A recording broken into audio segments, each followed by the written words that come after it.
물이 많이 나가시. 빗물이 많이 내려와서 제한만 사람 많이 죽었습니다.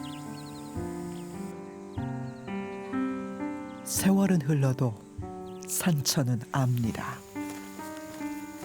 이 땅에서 일어난 무자비한 학살. 소리 한번 내보지 못하고 참혹하게 죽어간 수많은 생명들을 기억합니다. 아양동뿐 아니라 저 유학산에도 가면 꼴짝이 한정없이 죽어 있습니다. 부모를 잃고 친지를 잃은 지 반백년도 넘었지만 끔찍했던 기억은 마치 어제의 일 같습니다. 한국 현대사의 최대 비극이라 불리는 민간인 학살. 이름 없는 이들의 억울한 죽음이 전국에서 벌어졌습니다.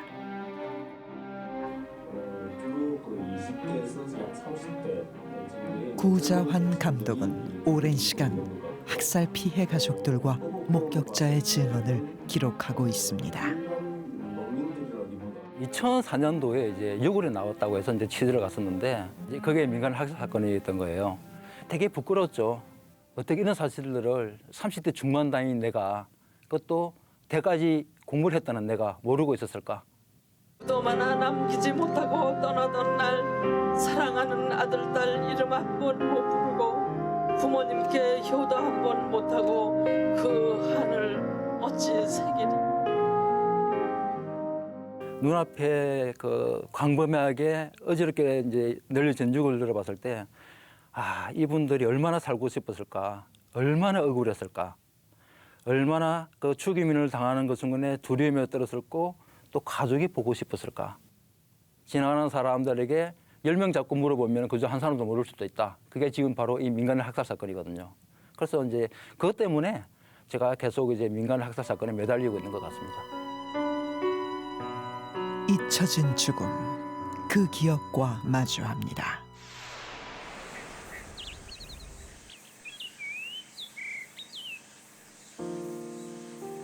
지금은 사과밭이 되었지만 한때 이곳은 24가구가 살아가던 마을이었습니다.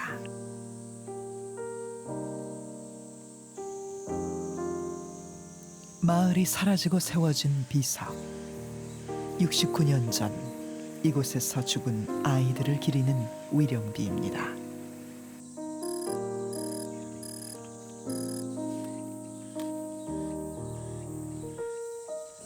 안 됐지 뭐. 모두 참 세월을 잘못 만나서 세상 나가지고 햇빛도 못 보고 그렇게 갔어요. 평소보다 조금 늦게 돌아온 마을에는 무참한 시신들이 끝도 없이 누워 있었습니다. 오빠 그 엎드리라 그러더라고. 그 죽은 사람 옆에 엎드려가지고 그 저벅적 넘어가는 구두에 밟혀도 울만 죽는다 하더라고. 그래 울지도 못하고 비계를 비고 그 책보따리로 입을 막으라 그러더라고. 집은 뭐 불 다 놓고 또 엄마는 요 눈에 죽었는데 그 이불을 덮어 나갔는데 애기는 죽은 사람 저절 다 먹고 이래 있으니 걔가 차지 뭐. 석 달 마을 사람들에게 가해진 3번의 총격. 한겨울 백주 대낮에 벌어진 일이었습니다.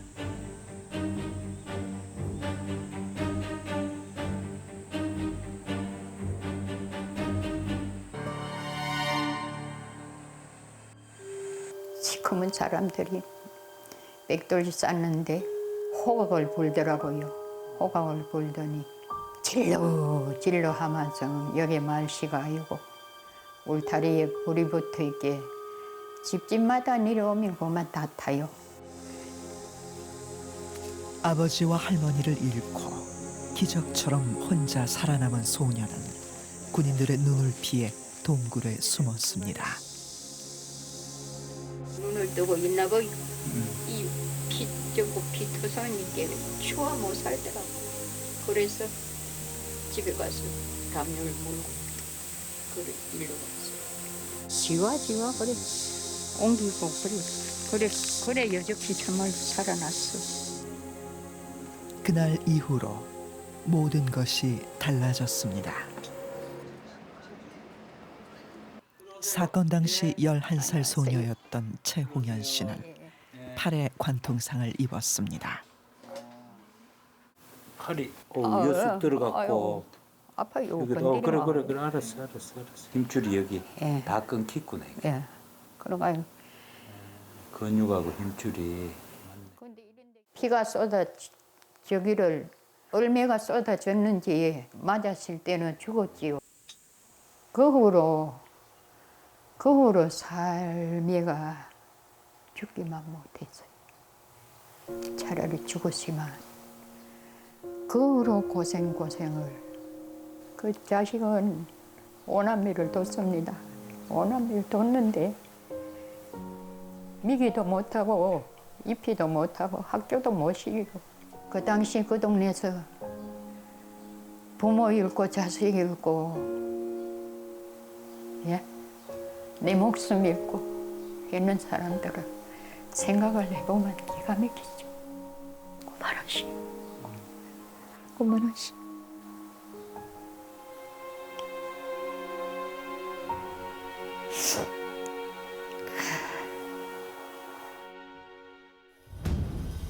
모두가 고대하던 해방의 날, 한반도는 희망으로 넘쳤습니다. 하지만 기쁨도 잠시, 일본이 물러난 자리엔 미군이 들어섰고 신탁 통치 논쟁이 벌어지면서 좌우 대립이 격화됩니다. 징후에 가까운 좌우익의 감정적 대립은 폭력 사태로까지 이어졌습니다. 해방 후에는 정치적으로 자익들이 세가 훨씬 컸습니다. 그런데 미군정이 들어오면서 불법화하기 시작하고 이러면서 자익들이 조금씩 위축되기 시작해요. 여기에다가 수세에 몰려있던 우익들이 적극적으로 자익들을 공격해 들어가기 시작하면서 정치적으로 공격하면서 수많은 민간인들이 함께 학살되어지는 그런 과정이 나타났다고 할 수 있습니다. 첨예한 좌우익의 반목 속에서 억울한 희생자들이 생겨났습니다. 석달 마을 사람들은 3분의 2가 학살당했습니다. 문경군 삼북면 석봉리 233번지 공비 출몰 총살로 인하여 사망. 시골에 사는 사람들 대부분이 글을 모르는 사람들도 많았어요.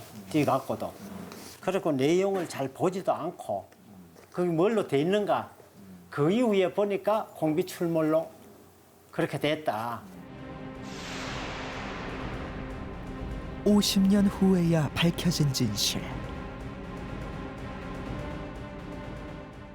억울한 거야 항정도 없지요. 그걸 밝혀지고 나니까 벨기에가 있고 한국 사람이 죽였잖아요. 사건 이후 가족을 잃고 살아남은 사람들은 국가로부터 약간의 돈과 식량, 모포를 지급받은 것이 전부였습니다. 모포를 덮으면 2장인데 깔 거는 아예 생각도 못하고 5이서 덮고 자는 거예요. 국가에서 가재 도구 사라고 뭐 별도 주고 그런 건 안 했거든요.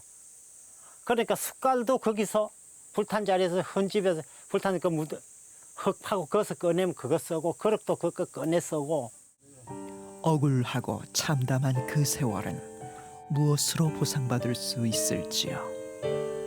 국가에서는 본절지가 소멸시효 지났다고 도로 큰 소리 딱딱 치고 있을게 그거 말이 안 되죠. 개인과 개인 간에도 그 나무 그거 해고 재짓고 그 주변에서 못 사는데 여기는 그 큰 범죄를 짓고도 시효 지났으니까 끝이다. 1950년 6월 민족의 비극이 벌어집니다. 전쟁 발발 소식을 들은 이승만 정권은 긴급조치 1호로 비상사태하에 범죄 처벌에 관한 특별조치령을 발표했습니다.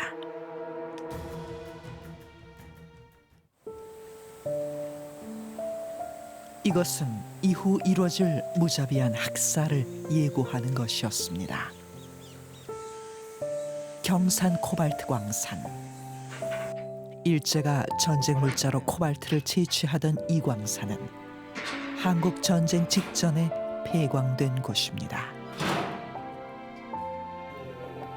흉물로 전락해 아무도 찾지 않았던 폐광. 이곳에서 묻혀있던 진실이 지난 2007년 드러났습니다.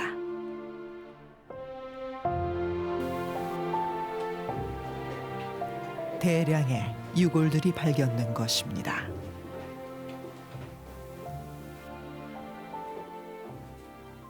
지금 밭에 이거는 뭐죠 이게? 우리가 이제 2007년부터 2009년까지 발굴할 당시에 나왔던 흙들인데 돌은 거의 다 나가고 흙은 이제 우리가 여기서 이제 모아놓은 거예요. 여기 밑에 보면 이게 이제 먼저 했던 거고 지금 이제 표시가 나죠. 3년간 우리가 한 2m 50 정도 팠는데 거기에서 한 400호가 나왔다고. 그러니까 이제 꽉 차 있던 유해들이 위에서 이제 눌러가지고 넣고 그러고 굴을 폭파시키는 그 압력 때문에 완전히 이렇게 째버려진 거죠. 째버려진 상태에서 이제 그러니까 한 2m 50만 파도 유해가 400호나 나온 거예요. 구자환 감독은 유골이 발견됐던 그날 현장에 함께 있었습니다. 여기 보면은 지금 사랑니가 지금 아직 파묻혀 있습니다, 뼈에. 그래서 여기 아직까지 들어간 거 봤을 때는 20대 초반. 이름 없는 이들의 억울한 죽음은 반백년이 지나고 나서야 세상 밖으로 꺼내졌습니다.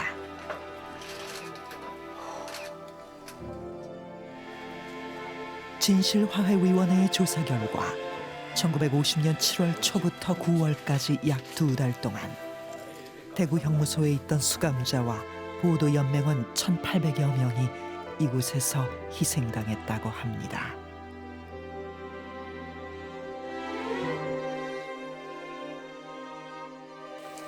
그들이 학살된 장소, 광산의 꼭대기 수직굴로 향합니다.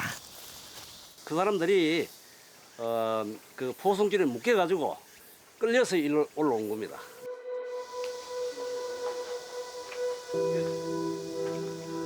영문도 모른 채 끌려가던 그 누군가는 이 길을 오르며 피눈물을 삼켰을 것입니다.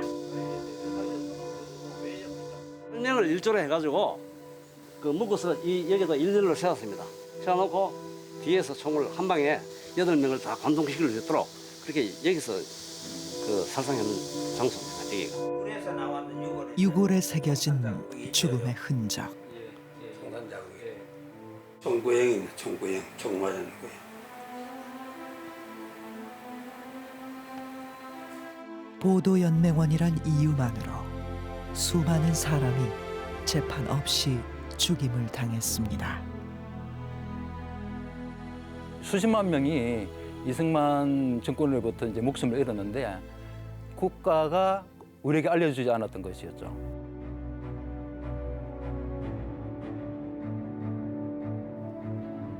국민보도연맹은 정부가 좌익 전향자들을 계몽하겠다고 만든 조직입니다. 정부로부터 할당을 받아서 그들을 강제 가입시켰던 그런 것이 좀 문제가 있었고요. 그들이 위험하다고 판단했던 사람들이 과연 몇 명이나 될 것인가. 그러니까 전쟁으로 인해서 그 인민군 점령 시기에 그 사람들이 얼마만큼 협력할 거라는 것은 막연한 것이었고 이승만 정부에서 봤을 때는 그들은 무조건 인민군에 협력할 것이다라는 그러니까 그런 뭐랄까요 막연한 어떤 그 생각에 의해서 그들을 다 죽여야 된다고 판단을 한 거니까 은폐된 채 폐광에서 60년을 보낸 이 죽음들에 대해 우리는 아는 것이 너무 없습니다. 보도연맹의 실체는 무엇이었을까요? 경산 코발트 광산에서 살아 돌아온 이규성 씨. 그는 보도연맹원이었습니다. 보도연맹은 왜 가입했냐?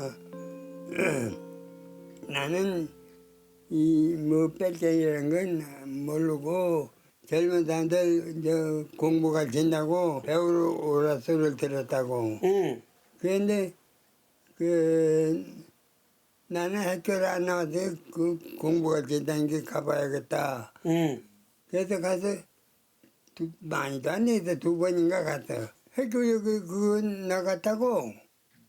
예예. 자수해야 된다네. 좌익이 우익이 뭔지도 몰랐던 청년은 보도연맹원으로 경산 코발트 광산 수직굴 앞에 세워졌습니다. 그리곤 줄에 손을 묶인 채 총격을 당했습니다. 쏘라는 지휘관이 하나 있고 성선 담력도 하나 있고 그 지휘관이 쏘라 하면 빵 쏘고 빵 쏘고 그래 나도 떨어졌는데 어떻게 해서 이상하게 안 맞았지 싶어 마음에 그 옆으로 기 갔지. 옆으로 기 가니까 외서방 통수해서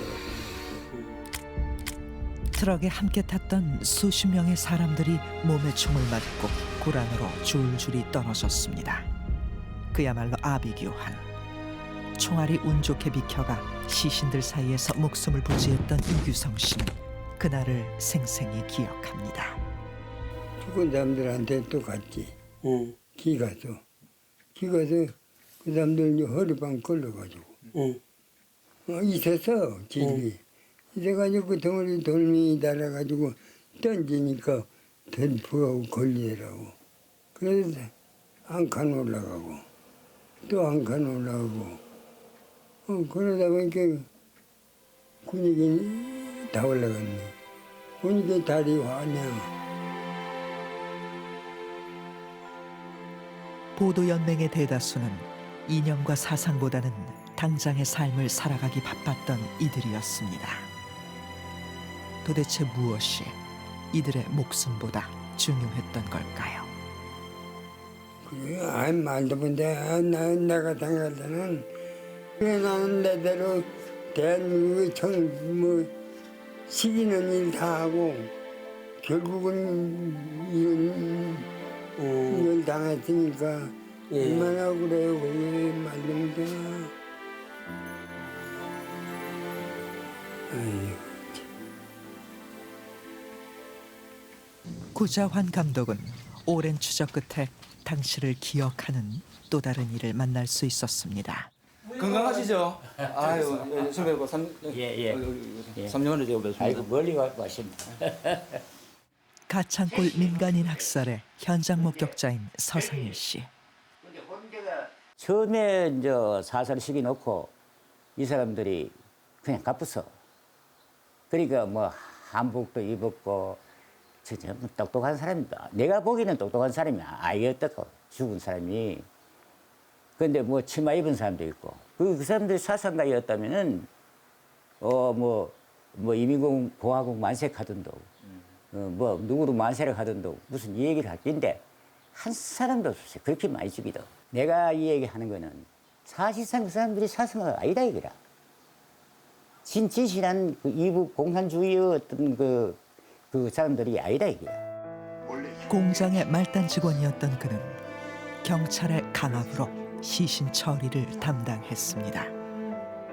죽여놓고는 사살시켜오는 그냥 가면 되는데 거기다 휘발유를 뿌렸어요. 그래가지고 막 뜨거우니까 탁팀이 내중내하고 최누구 내중내하고 하고 밑에 양떼기 그정 뛰어가는 거를 그거는 총을 얼마나 쐈는도 몰라요.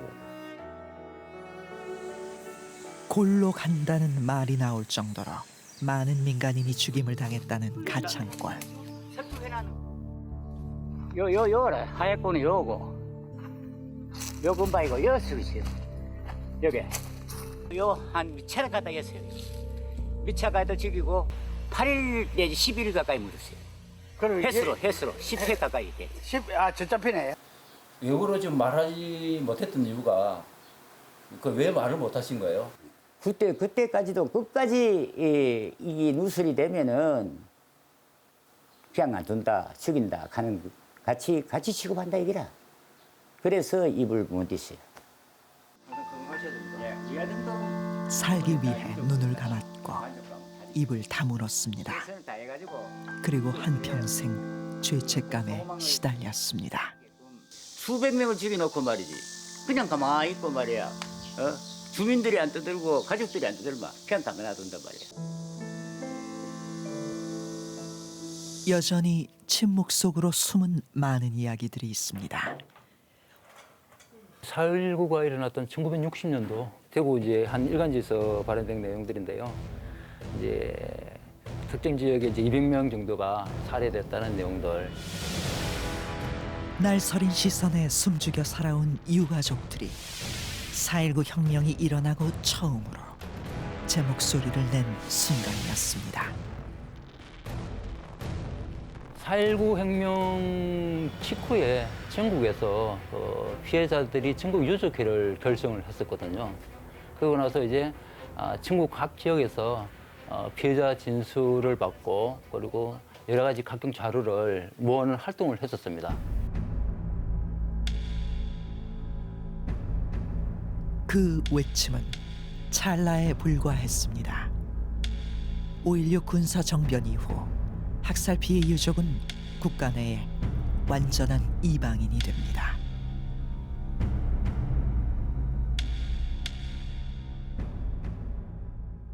올6 쿠데타는 이 군인들이 일으킨 거잖아요. 그러니까 군인들이 과거에 자기들이 저지른 일을 다시 들추어내는 게 부담스러울 수밖에 없는 것이고, 그래서 그걸 자기들이 혁명 공약으로 내세웠던 그 반공을 국시로 한다라는 이 공약을 내세워 가지고 그때 죽은 사람들은 다 빨갱이인데 왜 그걸 지금 다시 이야기를 하느냐? 그럼 너희들도 빨갱이로 죽은 그 사람들을 추모 사업을 하고 하는 너희들도 이 반국가 활동을 하고 있는 거나 마찬가지야. 어떤 기억은 삶을 지배하고 오늘의 나를 만듭니다. 민간인 학살로 아버지를 잃었던 김선희 씨.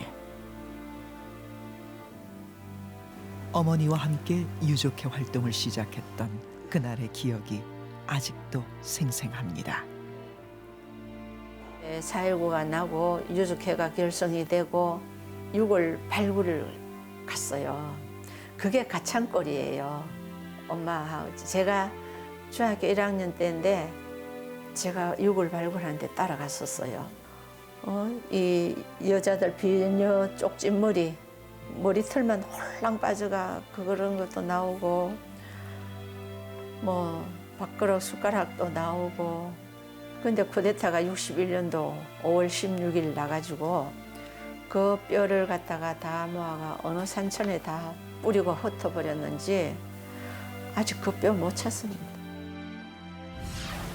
어머니는 유족회 활동을 했다는 이유로 7개월간 옥고를 치루었습니다. 면접 가면 다 빨간 줄이 꺼져 있어가지고 평생을 아무것도 못했어요, 진짜. 경찰은 처형자 가족 명부를 따로 만들어 관리하기까지 했습니다. 우리 아버지가 빨갱이라고 해요. 신현조회가 안 되고 그 해외 취직을 못 날 때 그때는 내가 이 대한민국에 태어나는 게 굉장히 원망스럽고 그때까지만 해도 내가 26살인데 그거를 굉장히 원망을 많이 해서 우리 아버지도 원망을 많이 했고 한평생 빨갱이 가족이라는 꼬리표를 달고 숨죽여 살아야 했던 세월. 그것이 억울해 유족들은 세상에 나가 외칩니다. 왜 죽였는지 진실 규명이 필요하고요. 우리 아버지들이 빨갱이가 아니었다는 거 어디다 갖다 버렸는지 그 진실을 알고 싶어서 하고 있는 거예요. 학살이 벌어지고 반백년이 넘는 시간이 흘렀습니다. 정부가 자국 국민을 희생시키는 거는 이거는 국가적으로나 다 책임이 있는 거 아닙니까? 책임이 있는 기고 앞으로 장래에는 여러분들이 우리나라를 피해자도 목격자도 가해자도 침묵했던 시간들. 그 그 사이 끔찍했던 진실은 먼지 쌓인 책 속에 까마득한 이야기가 돼버렸습니다. 이름 없이 죽어간 억울한 원혼의 한은 누가 풀어줄 수 있을까요? 이런 사건이 어떻게 아무것도 모를 수가 있었지? 하고 저 스스로에게도 화가 났고, 그걸 알려주지 않는, 그리고 알 필요가 없다는 듯이 가르치지 않는 이 사회에 화가 났었어요. 자기들 마음대로 멋대로 죽이고 그 다음에 또 제대로 책임도 안 지고 이렇게 썩어가게 방치하는 모습을 보면서 저는 진짜 이게 정말 제대로 된 나라인가? 우리가 정말 자유민주주의 국가인가? 하는 의문을 많이 느꼈고, 국가로부터 자행되고 은폐된 죽음. 민간인 학살의 진실 규명은 우리의 과제로 남아 있습니다. 이제 고통의 기억과 마주할 시간입니다. 저는 일정 정도 부분은 유해 발굴이 대략 끝난 줄 알고 있었거든요. 네, 실제로 여기 보니까 뭐 그렇지 않은 것들이고 좀 여러 가지 이제 심정이 좀 복잡한데 대한민국이 좀 너무 잔인한 사회 아닌가. 지금 여기 수술거리 물이 차 있는데 이분들 다시 한번 또 수정을 시키는 그런 게 지금 우리가 살고 있는 대한민국이라는 이 민주사회에서 정말 가능키나 한 일인가. 하루빨리 편안한 곳으로 모실 수 있었으면 좋겠습니다.